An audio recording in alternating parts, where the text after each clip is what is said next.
Hello students, നമ്മൾ കഴിഞ്ഞ ക്ലാസ്സിൽ BT ടോക്സിൻ വഴി എങ്ങനെയാണ് പ്ലാന്റ്സ് പെസ്റ്റ് റെസിസ്റ്റന്റ് ആകുന്നതെന്ന് മനസ്സിലാക്കി അല്ലേ. ഇനി അതുമായിട്ട് റിലേറ്റ് ചെയ്തിട്ട് നമുക്ക് വേറൊരു ടോപ്പിക് കൂടെ പഠിക്കാനുണ്ട്. That is RNA interference or RNAi. This is also a mechanism which we can implement in plants to make them pest resistant. Okay. അപ്പോൾ RNA ഇന്റർഫിയറൻസിലേക്ക് വരുന്നതിന് മുന്നേ നമുക്ക് ഒരു കാര്യം റിഫ്രഷ് ചെയ്യേണ്ടതുണ്ട്. അത് സെൻട്രൽ ഡോഗ്മയാണ്. Central dogma in molecular biology. എന്താണ് സെൻട്രൽ ഡോഗ്മയിൽ പറയുന്നത്? ജനറ്റിക് ഇൻഫർമേഷന്റെ ഫ്ലോ ആണ് പറയുന്നത് അല്ലേ. 3 സ്റ്റെപ്സ് ആണ് അതിൽ വരുന്നത്: replication, transcription, translation. DNA replicates to DNA, DNA നിന്ന് RNA ഫോം ചെയ്യുന്ന ട്രാൻസ്ക്രിപ്ഷൻ, RNAയിൽ നിന്ന് പ്രോട്ടീൻസ് ഫോം ചെയ്യുന്ന translation or protein synthesis. And we know that ഈ റെപ്ലിക്കേഷനും ട്രാൻസ്ക്രിപ്ഷനും ഒക്കെ നടക്കുന്നത് സെല്ലിലെ ന്യൂക്ലിയസിലും, ട്രാൻസ്ലേഷൻ നടക്കുന്നത് സെല്ലിലെ യുക്കാരിയോട്ടിക് സെല്ലിന്റെ കേസിലാണ് ഞാൻ പറയുന്നത്, സെല്ലിലെ സൈറ്റോപ്ലാസത്തിലുമാണ് അല്ലേ പ്രോട്ടീൻ സിന്തസിസ് ഓർ ട്രാൻസ്ലേഷൻ നടക്കുന്നത്. ആൻഡ് അപ്പോൾ അങ്ങനെയാകുമ്പോൾ RNA ഫോം ചെയ്യുന്ന എവിടെയാണ്? ന്യൂക്ലിയസിലാണ്. അപ്പോൾ ഈ RNA സൈറ്റോപ്ലാസത്തിലേക്ക് ട്രാൻസ്പോർട്ട് ചെയ്യപ്പെടണം. എന്താണ് അത്? പ്രോട്ടീൻ സിന്തസിസ് നടത്തുന്നത്. ഈ RNA ഞാനിവിടെ ഉദ്ദേശിക്കുന്നത് മെസഞ്ചർ RNA ആണ് കേട്ടോ. Because you know that mRNA has codons for each and every amino acid അല്ലേ. mRNAയിലാണ് അമിനോ ആസിഡ്സിനെ കോഡ് ചെയ്യുന്ന കോഡോൺസ് ഒക്കെ ഇരിക്കുന്നത്. അപ്പോൾ പ്രോട്ടീൻ സിന്തസിസിൽ ഡയറക്ട്ലി ഇൻവോൾവ് ആയിട്ടുള്ള ഒരു സംഗതി എന്ന് പറയുന്നത് മെസഞ്ചർ RNA ആണ്, mRNA ആണ്. ഓക്കെ, ഇപ്പൊ നിങ്ങൾ mRNA കുറിച്ച് മാത്രം ചിന്തിച്ചാൽ മതിയെ, നമുക്കിവിടെ mRNA മാത്രം കണ്ടാൽ മതി. ഓക്കെ, അപ്പോൾ DNA-യിൽ നിന്ന് messenger RNA to proteins. Okay, അപ്പൊ ഞാൻ ഈ മെസഞ്ചർ RNA-നെ സൈലന്റ് ആക്കിയാൽ, അതിനെ ഞാനൊന്ന് ഇന്റർഫിയർ ചെയ്താൽ എന്താ പറ്റുക? മെസഞ്ചർ RNA ഞാൻ സൈലന്റ് ആക്കി കഴിഞ്ഞാൽ എന്ത് പറ്റും? പ്രോട്ടീൻ സിന്തസിസ് നടക്കില്ല അല്ലേ. Protein synthesis will be stopped. അതാണ് RNA ഇന്റർഫിയറൻസിൽ സംഭവിക്കുക കേട്ടോ. നമ്മൾ മെസഞ്ചർ RNA-നെ സൈലന്റ് ആക്കാൻ പോവുകയാണ്. അപ്പൊ RNA ഇന്റർഫിയറൻസ് എന്ന് പറയുമ്പോൾ RNA ഇന്റർഫിയറൻസ് ആ പേരിൽ തന്നെയുണ്ട്. നമ്മൾ RNA-നെ ഇന്റർഫിയർ ചെയ്യുകയാണ്. RNA-നെ നമ്മൾ തടസ്സപ്പെടുത്താൻ പോവുകയാണ്. RNA-യുടെ ഫംഗ്ഷൻ എന്താണ്? ഈ മെസഞ്ചർ RNA കേട്ടോ, മെസഞ്ചർ RNA-യുടെ ഫംഗ്ഷൻ എന്താണ്? പ്രോട്ടീൻ സിന്തസിസ് ആണ് അല്ലേ. അപ്പോൾ നമ്മൾ അതിനെ ഇന്റർഫിയർ ചെയ്താൽ ഈ പ്രോട്ടീൻ സിന്തസിസ് സ്റ്റോപ്പ് ചെയ്യും. അപ്പോൾ ഞാൻ RNAi എന്ന് എഴുതിയിട്ടുണ്ട്. ഈ സ്മോൾ ഐ ഇൻഡിക്കേറ്റ് ചെയ്യുന്നത്, small I stand for interference എന്നാണ്. പിന്നെ ഞാൻ ജീൻ സൈലൻസിങ് എന്നൊക്കെ എഴുതിയിട്ടുണ്ട്. എന്ന് പറഞ്ഞാൽ mRNA-യുടെ സൈലൻസിങ് ആണ് ഉദ്ദേശിക്കുന്നത് കേട്ടോ. mRNA സൈലന്റ് ആകുക മീൻസ് ജീൻസ് സൈലന്റ് ആകുന്നു അല്ലേ.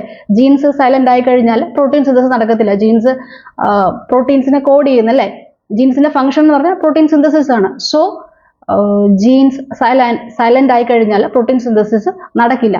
ആ ഒരു ഐഡിയ കിട്ടിയല്ലോ. ഇനി RNA ഇന്റർഫിയറൻസിൽ എന്താണ് നടക്കുന്നത് അതുകൂടെ ഞാൻ പറഞ്ഞുതരാം. ഒരു ഡബിൾ സ്ട്രാൻഡഡ് RNA വെച്ചിട്ട് നമ്മൾ mRNA-നെ സൈലന്റ് ആക്കുന്നു. അതായത് ഒരു RNA-നെ വെച്ചിട്ട് നമ്മൾ വേറൊരു RNA-നെ സൈലന്റ് ആക്കുകയാണ് ചെയ്യുന്നത്.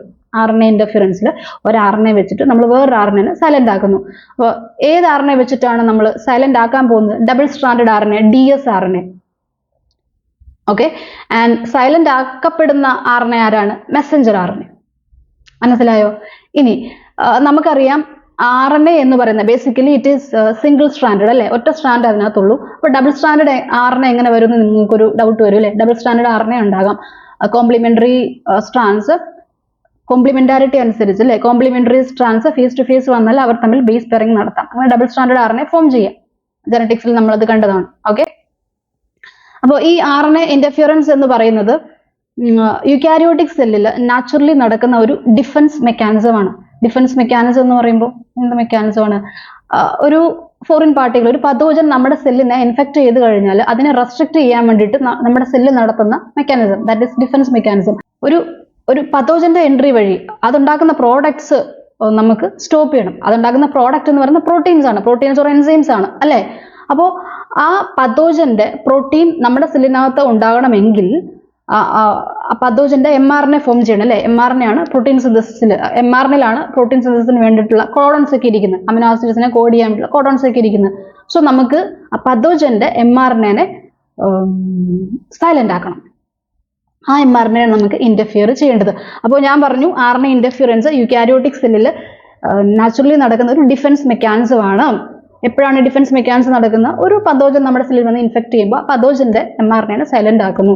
mRNA സൈലന്റ് ആയി കഴിഞ്ഞാൽ ആ പതോജൻ അതിന്റെ പ്രോട്ടീൻസ്, അതിന്റെ പ്രോഡക്ട്സ് പ്രൊഡ്യൂസ് ചെയ്യാനായിട്ട് പറ്റത്തില്ല. അത്രേ ഉള്ളൂ. മനസ്സിലായോ? ഈ കാര്യങ്ങളാണ് നമ്മൾ ഇനി എക്സ്പ്ലെയിൻ ചെയ്യാൻ പോകുന്നത് കേട്ടോ.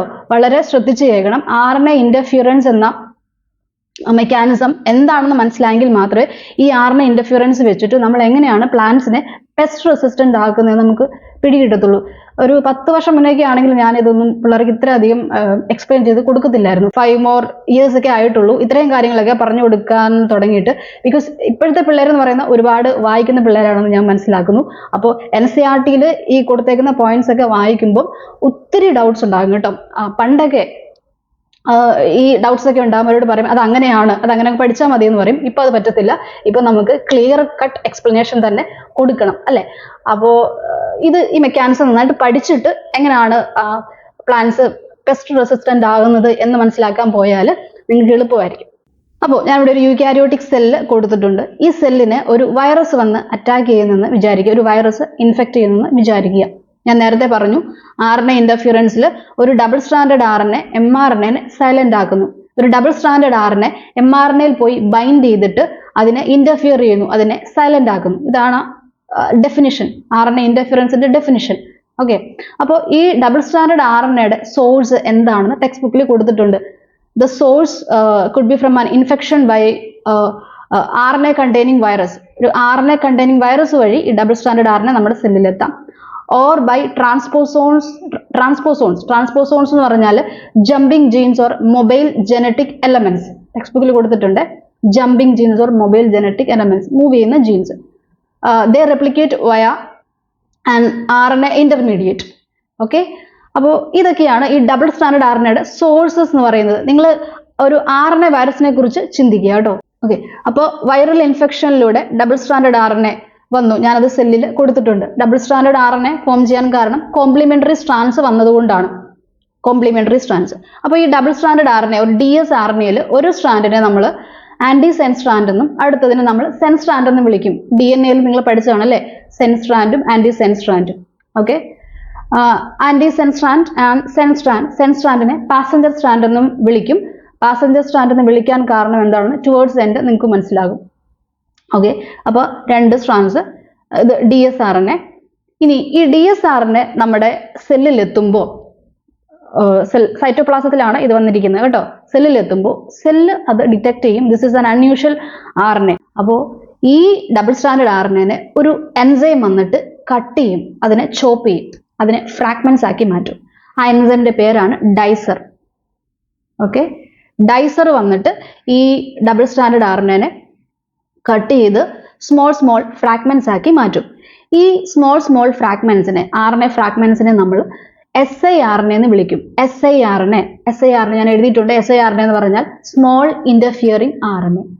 സ്മോൾ ഇന്റർഫിയറിംഗ് RNA എന്ന് പറഞ്ഞാൽ ഈ RNA ആണ് ഇനി പറയുന്ന mRNA-നെ പോയി സൈലന്റ് ആക്കാൻ പോകുന്നത്, mRNA-നെ ഇന്റർഫിയർ ചെയ്യാൻ പോകുന്നത്.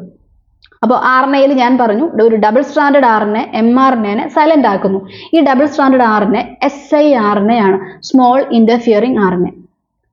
ഓക്കെ, അപ്പോൾ RNAi എന്ന് പറയുന്ന മെക്കാനിസം ഈ siRNA വഴി നടക്കാം, അല്ലെങ്കിൽ miRNA വഴി നടക്കാം.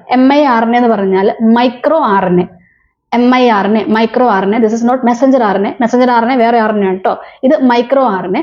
അപ്പോൾ RNA ഇന്റർഫിയറൻസ് 2 രീതിയിൽ നടക്കാം. ഒന്ന് എക്സോജീനിയസ്ലി, അടുത്തത് എൻഡോജീനിയസ്ലി. എക്സോജീനിയസ്ലി നടക്കുകയാണെങ്കിലാണ് ഈ siRNA മീഡിയേറ്റഡ് വരുന്നത്. siRNA, അതിൽ siRNA ആണ് ഇൻവോൾവ് ആയിട്ടുള്ളത്. എൻഡോജീനിയസ്ലി ആകുമ്പോൾ അതിൽ മൈക്രോ RNA ആണ് ഇൻവോൾവ് ആയിട്ടുള്ളത്. അപ്പോൾ ഈ മോസ്റ്റ് ഓഫ് ദ RNA ഇന്റർഫിയറൻസും സെല്ലിൽ നടക്കുന്നത് siRNA മീഡിയേറ്റഡ് ആണ്, അതായത് എക്സോജീനിയസ്ലി ആണ്. എക്സോജീനിയസ്ലി എന്ന് പറഞ്ഞാൽ ഒരു പതോജൻ വന്ന് ഇൻഫെക്ട് ചെയ്യുമ്പോൾ അത് ഈ RNA ഇന്റർഫിയറൻസ് ട്രിഗർ ചെയ്യുന്നു. മനസ്സിലായോ? എക്സോജീനിയസ്ലി പുറത്തുനിന്ന് ഒരാൾ വരുമ്പോൾ ഈ RNA ഇന്റർഫിയറൻസ് ട്രിഗർ ചെയ്യുന്നു.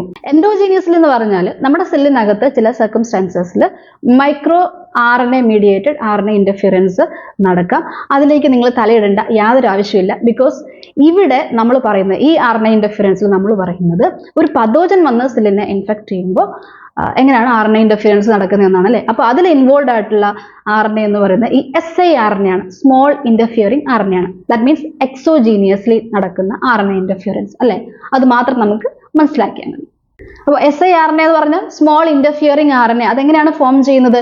ഈ ഡബിൾ സ്റ്റാൻഡേർഡ് RNA-യുടെ, ഈ വൈറസിന്റെ ഡബിൾ സ്റ്റാൻഡേർഡ് RNA-നെ ഡൈസർ എൻസൈം വന്ന് കട്ട് ചെയ്തു, ഡൈസർ പ്രോട്ടീൻ വന്ന് കട്ട് ചെയ്ത് ഫ്രാഗ്മെന്റ്സ് ആക്കി മാറ്റി.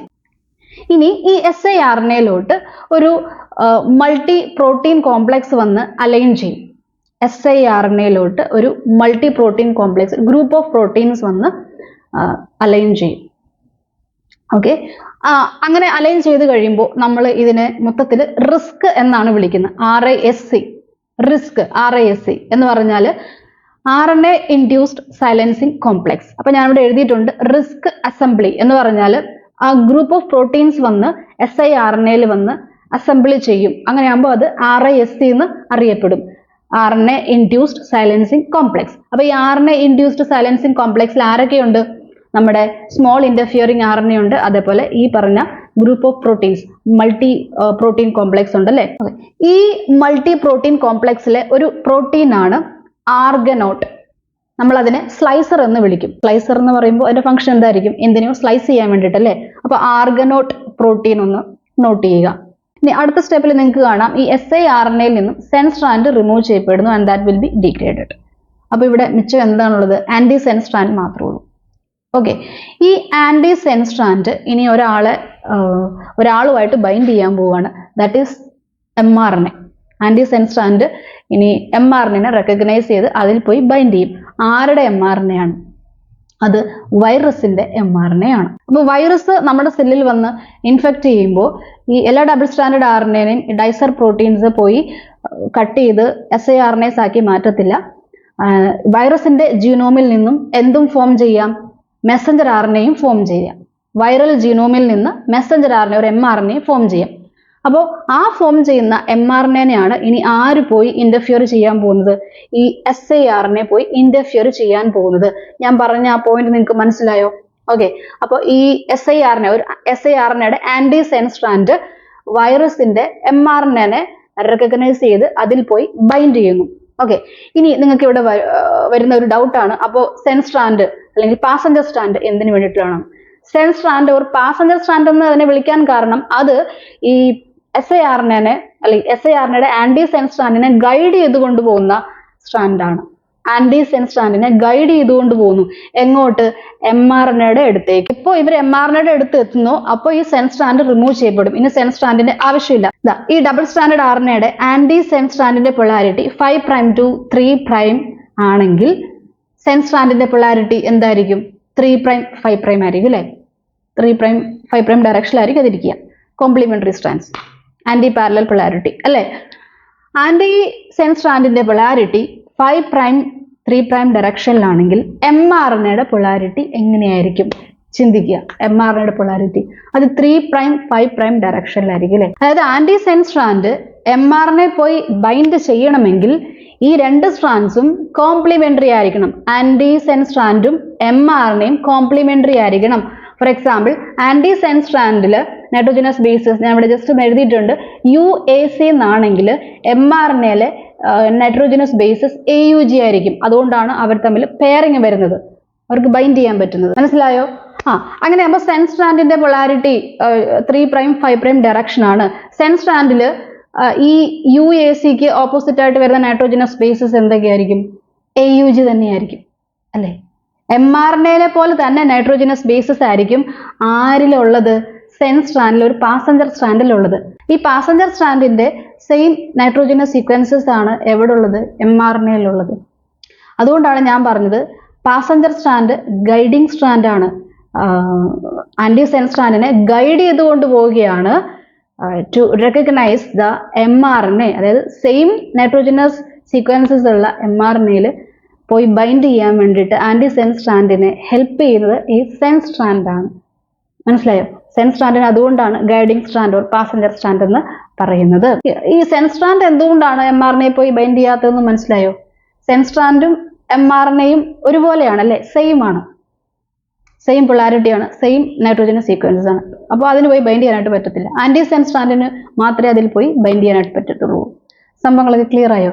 അപ്പോൾ ഈ siRNAയുടെ ആന്റി സെൻ സ്ട്രാൻഡ് പോയി mRNAയിൽ ബൈൻഡ് ചെയ്യും. mRNA പോയി ബൈൻഡ് ചെയ്ത് കഴിഞ്ഞാൽ ഞാൻ പറഞ്ഞു ഈ മൾട്ടി പ്രോട്ടീൻ കോംപ്ലക്സിൽ, ഈ ഗ്രൂപ്പ് ഓഫ് പ്രോട്ടീൻസിൽ ഒരു സ്ലൈസർ പ്രോട്ടീൻ ഉണ്ട് അല്ലേ. എന്താ അതിന്റെ പേര്? ആർഗനോട്ട്. ആർഗനോട്ട് എന്ന് പറഞ്ഞ സ്ലൈസർ പ്രോട്ടീൻ ഉണ്ട്. അത് ഈ mRNAനെ ചോപ്പ് ചെയ്ത് പീസസ് ആക്കി മാറ്റും, ചോപ്പ് ചെയ്ത് ഫ്രാഗ്മെന്റ്സ് ആക്കി മാറ്റും. എന്ന് പറഞ്ഞാൽ mRNAക്ക് ഇനി അതിന്റെ ഫംഗ്ഷൻ ചെയ്യാനായിട്ട് പറ്റത്തില്ല. ഏത് mRNAക്ക്? വൈറൽ mRNAക്ക് അതിന്റെ ഫംഗ്ഷൻ ചെയ്യാനായിട്ട് പറ്റത്തില്ല. That means protein synthesis will be stopped. Viral protein synthesis അവിടെ നടക്കില്ല. അപ്പോൾ ഞാൻ അവിടെ എഴുതിയേക്കുന്നു target mRNA cleavage and translation inhibition. mRNA cleave ചെയ്യപ്പെടുന്നു. എങ്ങനെയാണ്? siRNAയുടെ ആന്റിസെൻ സ്ട്രാൻഡ് വന്ന് mRNA പോയി ബൈൻഡ് ചെയ്യും. അപ്പോൾ ഈ ആന്റിസെൻ സ്ട്രാൻഡിൽ അതുമായിട്ട് അറ്റാച്ച് ചെയ്തിരിക്കുന്ന പ്രോട്ടീൻ കോംപ്ലക്സിലുള്ള സ്ലൈസർ പ്രോട്ടീൻ വന്ന് mRNA ക്ലീവ് ചെയ്യും. ഓക്കെ, അപ്പോൾ ട്രാൻസ്ലേഷൻ എന്ത് ചെയ്യും? ട്രാൻസ്ലേഷൻ ഇൻഹിബിറ്റഡ് ആകും. അപ്പോൾ ഒരു രീതിയിലും ഈ വൈറസിന്റെ ജനറ്റിക് എക്സ്പ്രഷൻ നടത്താൻ വേണ്ടി സെല്ല് സമ്മതിക്കുന്നില്ല. ഡബിൾ സ്റ്റാൻഡേർഡ് RNA വന്നു, അതിനെ ഡൈസർ പ്രോട്ടീൻസ് പോയി കട്ട് ചെയ്ത് ഫ്രാഗ്മെന്റ്സ് ആക്കി മാറ്റി, siRNAs ആക്കി മാറ്റി. ഇനി വൈറൽ ജിനോമിൽ നിന്ന് മെസഞ്ചർ RNA വന്നു, അതിനെ എക്സ്പ്രസ് ചെയ്യാൻ വിടുന്നില്ല. siRNA പോയി മെസഞ്ചർ RNAനെ ഇന്റർഫിയർ ചെയ്തു, അതിനെ സൈലന്റ് ആക്കി. അങ്ങനെ പ്രോട്ടീൻ സിന്തസിസ് സ്റ്റോപ്പ് ചെയ്തു. മനസ്സിലായോ? ഇതാണ് RNA ഇന്റർഫിയറൻസ്, ഈ siRNA മീഡിയേറ്റഡ് RNA ഇന്റർഫിയറൻസ്. ഇത് വെച്ചിട്ടാണ് നമ്മൾ പ്ലാന്റ്സിനെ പെസ്റ്റ് റെസിസ്റ്റന്റ് ആക്കാൻ പോകുന്നത്. അപ്പോൾ ടെക്സ്റ്റ് ബുക്കിൽ പറഞ്ഞിരിക്കുന്ന ആ പോയിന്റ്സ് ഒന്ന് നോക്കാം. Pest resistant plants. Several nematodes parasitize a wide variety of plants and animals including human beings. Nematodes എന്ന് പറയുമ്പോൾ അഷ്യൽമെന്തസ് അല്ലെ, റൗണ്ട് വേംസ്. ഇവർ പാരസിറ്റിക് ഓർഗാനിസംസ് ആണ്, മിക്കവാറും പ്ലാന്റ്സിനെ ആനിമൽസിനെയൊക്കെ ഇൻഫെക്ട് ചെയ്യുന്നു അല്ലെ. നമ്മുടെ ടുബാക്കോ പ്ലാന്റ്സിന്റെ റൂട്ടിനെ ഇൻഫെക്ട് ചെയ്യുന്ന ഒരു നെമറ്റോഡ്, അതിന്റെ പേരാണ് ഇവിടെ കൊടുത്തേക്കുന്നത്. Nematode Meloidogyne incognita. Meloidogyne incognita. Meloidogyne incognita. Okay, ഒരു നെമറ്റോഡാണ് that infects the roots of tobacco plants. Okay, and causes great reduction in the yield. അപ്പോൾ ഈ നെമറ്റോഡിന്റെ അറ്റാക്കിനെ പ്രിവെന്റ് ചെയ്യാൻ വേണ്ടിയിട്ടാണ് RNA ഇന്റർഫിയറൻസ് നമ്മളിവിടെ ഇംപ്ലിമെന്റ് ചെയ്യാനായിട്ട് പോകുന്നത്. ഏത് നെമറ്റോഡാണ്? അതിന്റെ പേര് മസ്റ്റായിട്ട് ഓർത്തിരിക്കണം, മെലോഡിഗൈൻ ഇൻകോഗ്നീഷ്യ. അപ്പോൾ RNA ഇന്റർഫിയറൻസിൽ എന്താണ് നടക്കുന്നത്? അതും ടെക്സ്റ്റ് ബുക്കിൽ കൊടുത്തിട്ടുണ്ട്. RNA takes place in all eukaryotic organisms as a method of cellular defence. ഞാൻ പറഞ്ഞു, ആ മെത്തേഡ് നമ്മൾ പഠിച്ചു. This method involve silencing of a specific mRNA. ഒരു ടാർഗറ്റ് mRNA ഉണ്ട്, അതിനെ സൈലന്റ് ആക്കണം. Okay, due to a complementary double strand RNA molecule. അത് ഞാൻ പറഞ്ഞു, ഒരു ഡബിൾ സ്റ്റാൻഡേർഡ് RNA വെച്ചിട്ട് നമ്മൾ ഒരു ടാർഗറ്റ് mRNA സൈലന്റ് ആക്കുന്നു. That binds two and prevents translation of the mRNA, that is silencing. The source of this complementary RNA could be from an infection by viruses having RNA genomes. അത് ഞാൻ പറഞ്ഞു. Or mobile genetic elements or transposons. Transposons or mobile genetic elements, jumping genes എന്ന് പറയും, that replicate via an RNA intermediate. ഇതും ഞാൻ പറഞ്ഞായിരുന്നു. എന്നിട്ടാണ് ഞാൻ ഈ മെക്കാനിസം എക്സ്പ്ലെയിൻ ചെയ്തത്. നിങ്ങൾക്ക് മനസ്സിലായെന്ന് വിചാരിക്കുന്നു. ഇനി എങ്ങനെയാണ് ഈ RNA ഇന്റർഫിയറൻസ് വെച്ചിട്ട് നമ്മൾ ഈ ടുബാക്കോ പ്ലാന്റിനെ പെസ്റ്റ് റെസിസ്റ്റന്റ് ആക്കുന്നതെന്ന് നോക്കാം. ടുബാക്കോ പ്ലാന്റിന്റെ റൂട്ട്സിലല്ലേ ഈ നെമറ്റോഡ് വന്ന് ഇൻഫെക്ട് ചെയ്യുന്നത്. ഈ നെമറ്റോഡ് ഇൻഫെക്ഷൻ എങ്ങനെയാണ് ഈ പ്ലാന്റ് റെസിസ്റ്റ് ചെയ്യുന്നത് നമുക്ക് നോക്കാം. അപ്പൊ ശ്രദ്ധിച്ചു കേട്ടോണം. ഒരു നെമറ്റോഡ് സ്പെസിഫിക് ജീൻ നമ്മൾ ഈ ടുബാക്കോ പ്ലാന്റിലോട്ട് ഇൻട്രൊഡ്യൂസ് ചെയ്യുന്നു. ഈ ജീനാണ് RNA ഇന്റർഫിയറൻസിൽ ഇൻവോൾവ് ചെയ്യുന്നത്, nematode specific gene. Okay, so we are introducing nematode specific gene into this plant using a vector. അപ്പോൾ പ്ലാന്റ്സിലോട്ട് ജീൻ ട്രാൻസ്ഫർ ചെയ്യാൻ വേണ്ടിയിട്ട് നമ്മൾ ഉപയോഗിക്കുന്ന വെക്ടേഴ്സിനെ കുറിച്ച് ബയോടെക്നോളജി പ്രിൻസിപ്പിൾസ് ആൻഡ് പ്രോസസ്സ് എന്ന ചാപ്റ്ററിൽ നിങ്ങൾ പഠിച്ചതാണ്. അഗ്രോബാക്ടീരിയം ടുമിഫേഷ്യൻസ് അല്ലെ, അഗ്രോബാക്ടീരിയം വെക്ടർ. അഗ്രോബാക്ടീരിയം വെക്ടർ നമ്മൾ TI പ്ലാസ്മിഡ് അല്ലെ, TI പ്ലാസ്മിഡ് വെച്ചിട്ട് നമുക്ക് ഈ ജീൻ ട്രാൻസ്ഫർ നടത്താം പ്ലാന്റ്സിലോട്ട്. So we are introducing nematode specific gene into tobacco plant in such a way that it should produce both antisense and sense strands. ഒരു ആന്റിസെൻസ് സ്ട്രാൻഡും വേണം, sense സ്ട്രാൻഡും വേണം. And ഇവർ രണ്ടുപേരും കോംപ്ലിമെന്ററി ആണ്. So they will form what? Double stranded RNA. Antisense സ്ട്രാൻഡും sense സ്ട്രാൻഡും ചേർന്ന് double standard RNA form ചെയ്യുന്നു. ഈ double standard RNA dicer proteins cleave ചെയ്ത്, ഡൈസർ പ്രോട്ടീൻസ് കട്ട് ചെയ്ത് സ്മോൾ ഫ്രാഗ്മെന്റ്സ് ആക്കി മാറ്റൂ അല്ലെ. ആ ഫ്രാഗ്മെന്റ്സിനെ നമ്മൾ എന്തെന്നാ വിളിക്കുക? siRNA, small interfering RNA. അപ്പോൾ നിങ്ങൾക്ക് ഇവിടെ ഫ്രാഗ്മെന്റഡ് RNA കാണാനായിട്ട് പറ്റും, ഫ്രാഗ്മെന്റ്സ് കാണാനായിട്ട് പറ്റും. ആരാണ് കട്ട് ചെയ്യുന്നത്? dsRNA, ഡൈസർ പ്രോട്ടീൻസ് അല്ലെ. ഇനി ഈ നെമറ്റോഡ് റൂട്ടിനെ വന്ന് ഇൻഫെക്ട് ചെയ്യുമ്പോൾ ഇങ്ങോട്ട് നോക്കി, നെമറ്റോഡിന്റെ ജീൻ ഞാനിവിടെ കൊടുത്തിട്ടുണ്ട്, DNA കൊടുത്തിട്ടുണ്ട്. ആ DNA-യിൽ നിന്ന് mRNA ഫോം ചെയ്യുന്നു. ഈ mRNA എന്താണ് ചെയ്യാൻ പോകുന്നത്? നെമറ്റോഡിന്റെ പ്രോട്ടീൻസ് ഉണ്ടാക്കും അല്ലെ. നെമറ്റോഡിന്റെ ജീൻ എക്സ്പ്രഷൻ നടക്കും. സോ mRNA പ്രോട്ടീൻ സിന്തസിസ് നടത്തും. അപ്പോൾ അത് എന്ത് ചെയ്യണം, അത് തടയണം. അത് തടഞ്ഞാലേ ടുബാക്കോ പ്ലാന്റ്സ് ഇൻഫെക്റ്റഡ് ആകാതിരിക്കത്തുള്ളൂ. അപ്പോൾ ഈ SIRNA ആന്റി സെൻസ് സ്ട്രാൻഡ് വന്ന് എവിടെ പോയി ബൈൻഡ് ചെയ്യും? നെമറ്റോഡിന്റെ mRNA പോയി ബൈൻഡ് ചെയ്യും. അങ്ങനെ ബൈൻഡ് ചെയ്യുമ്പോൾ mRNA സൈലന്റ് ആകും. mRNAക്ക് എക്സ്പ്രസ് ചെയ്യാനായിട്ട് പറ്റത്തില്ല. Protein synthesis will be stopped. ഇങ്ങനെയാണ് ടുബാക്കോ പ്ലാന്റ് പെസ്റ്റ് റെസിസ്റ്റന്റ് ആകുന്നത്, നെമറ്റോഡ് റെസിസ്റ്റന്റ് ആകുന്നത്. മനസ്സിലായോ? ഈ മെക്കാനിസം നിങ്ങൾക്ക് മനസ്സിലായെന്ന് വിചാരിക്കുന്നു. ടെക്സ്റ്റ് ബുക്കിൽ പറഞ്ഞ points: using Agrobacterium vectors nematode specific genes were introduced into the host plant. Host plant ആരാണ്? ടുബാക്കോ പ്ലാന്റ് അല്ലേ? The introduction of DNA was such that it should produced both sense and anti sense RNA in the host cells. അപ്പോൾ ഒരു sense സ്ട്രാൻഡും anti sense സ്ട്രാൻഡും പ്രൊഡ്യൂസ് ചെയ്യുന്ന വിധത്തിലാണ് നമ്മൾ ജീന് കൊടുക്കുന്നത്, ടുബാക്കോ പ്ലാന്റിലോട്ട് കൊടുക്കുന്നത്. These two RNAs being complementary to each other. ഈ രണ്ട് RNA സ്ട്രാൻഡ്സും കോംപ്ലിമെന്ററി ആണ്. അങ്ങനെ അവർ എന്ത് ഫോം ചെയ്യും? ഡബിൾ സ്ട്രാൻഡഡ് RNA ഫോം ചെയ്യും, dsRNA ഫോം ചെയ്യും. That initiated RNAi. അതാണ് RNA ഇന്റർഫിയറൻസ് ഇനിഷ്യേറ്റ് ചെയ്യുന്നത്. And thus silence the specific mRNA of the nematode. നെമറ്റോഡിന്റെ mRNA അത് സൈലന്റ് ആക്കുന്നു. The consequence was that the parasite could not survive in a transgenic host expressing specific interfering RNA. ആ specific interfering RNA എന്ന് പറയുന്നത് ആരാണ്? SIRNA ആണ് അല്ലേ? അപ്പോൾ നമ്മൾ ടുബാക്കോ പ്ലാന്റിലോട്ട് ജീൻ കൊടുത്തു. എന്തിനു വേണ്ടിയിട്ടാണ്? നെമറ്റോഡിന്റെ ഇൻഫെക്ഷൻ തടയാൻ വേണ്ടിയിട്ട്. നമ്മൾ ജീനെ ഇട്ട് കൊടുത്തത് കൊണ്ട് ടുബാക്കോ പ്ലാന്റ് എന്തായി? ട്രാൻസ്ജീനിക് പ്ലാന്റ് ആയിട്ട് മാറി. ആ ട്രാൻസ്ജീനിക് പ്ലാന്റിൽ എന്ത് എക്സ്പ്രസ് ചെയ്യുന്നുണ്ട്? SIRNA എക്സ്പ്രസ് ചെയ്യുന്നുണ്ട്. എന്തിനു വേണ്ടിയിട്ടാണ്? mRNA സൈലന്റ് ആക്കാൻ വേണ്ടിയിട്ട്, ഓർ RNAiക്ക് വേണ്ടിയിട്ട്. The transgenic plant therefore got itself protected from the parasite. അപ്പോൾ നിങ്ങൾക്ക് RNA ഇന്റർഫിയറൻസ് മെക്കാനിസം മനസ്സിലായെന്ന് വിചാരിക്കുന്നു. RNA ഇന്റർഫിയറൻസ് വെച്ചിട്ട് നമ്മൾ എങ്ങനെയാണ് ടുബാക്കോ പ്ലാന്റിനെ പെസ്റ്റ് റെസിസ്റ്റന്റ് ആക്കുന്നതെന്ന് മനസ്സിലാക്കി. അടുത്ത ക്ലാസ്സിൽ നമുക്ക് അടുത്ത ടോപ്പിക് ഡിസ്കസ് ചെയ്യാം. Till then bye bye.